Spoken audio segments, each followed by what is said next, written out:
Водитель с 30-летним стажем Юсуп Баркинхоев сегодня отправляется по своему маршруту Назрань-Газиюрт с особым чувством предвкушения. Скоро он пересядет на новенький комфортабельный автобус. Ежедневно он выполняет 10 рейсов. До пассажирских перевозок мужчина работал и на тракторе, и на КАМАЗе. Раньше руки водителя нередко были в мазуте. Приходилось часто чинить технику. С обновлением же автопарка современными транспортными средствами работа водителя стала, так скажем, гораздо чище.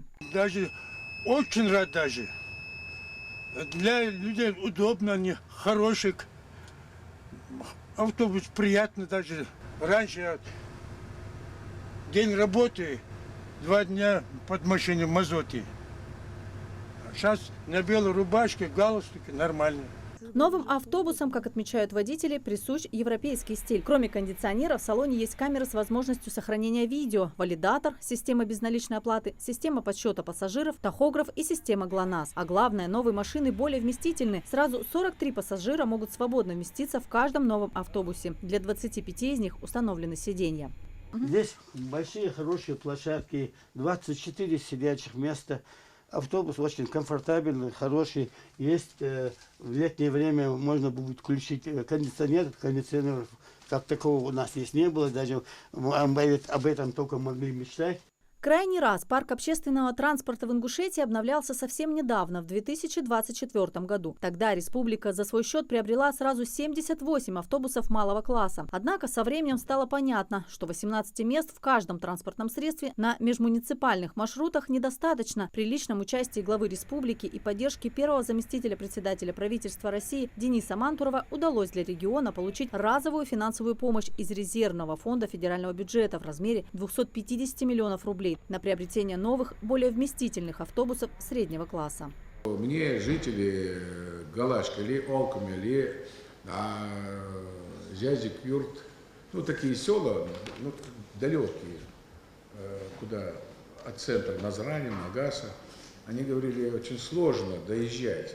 Они узкие, маленькие. Поэтому Мантуров, когда приехал, мы заготовили письмо, и я с ним, когда переговорил, он прямо сразу дал поручение. Мы всегда прислушиваемся к мнению пассажира. Это единственный наш человек, который может 100% оценить нашу работу насчет оснащенности транспорта и удовлетворенности именно в пассажирских перевозках. Последний набор, так скажем, жалоб, он состоял из того, что у нас в регламенте идут нарушения по плане соблюдения графика и технического состояния транспортных средств. Нарушение графика у нас было связано с тем, что у нас маршрутные линии были не оснащены, не укомплектованы необходимым количеством транспортных средств. И техническое состояние – это то, что у нас имеется значительный износ действующего парка Республики Ингушетия именно в государственном сфере.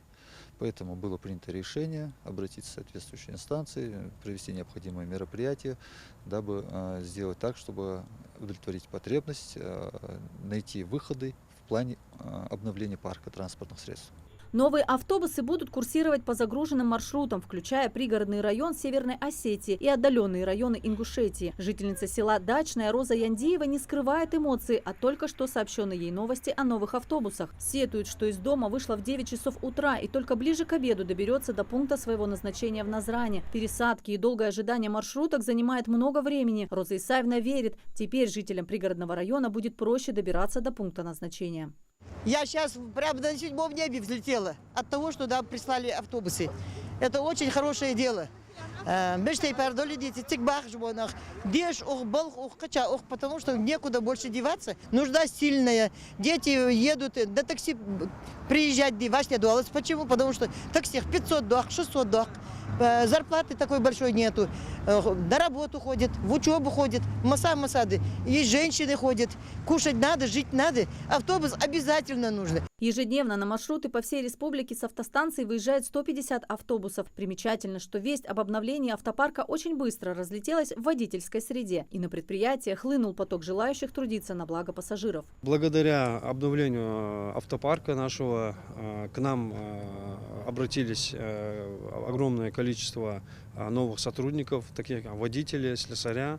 У нас больше появилось рабочих мест. На сегодняшний день к нам обратилось более 20 новых водителей с категории D. Самый протяженный маршрут в Ингушетии – Назрань-Джирах, около 60 километров. Время в пути – почти час. Сейчас по этому маршруту ездит 2 автобуса 2015 года. Их заменят на новые, комфортабельные. Зайдут новые автобусы и в республиканскую столицу. Сейчас в Магасе ездят 5 «Газелей». 2 из них заменят на ПАЗ «Вектор Next» 4-го поколения. В настоящее время идет процедура оформления новой техники, поставка ее на учет в госавтоинспекции. А уже в феврале планируется запустить новые автобусы на маршруты. Анастасия Шишина, Сулейман Костоев, Магаз 24.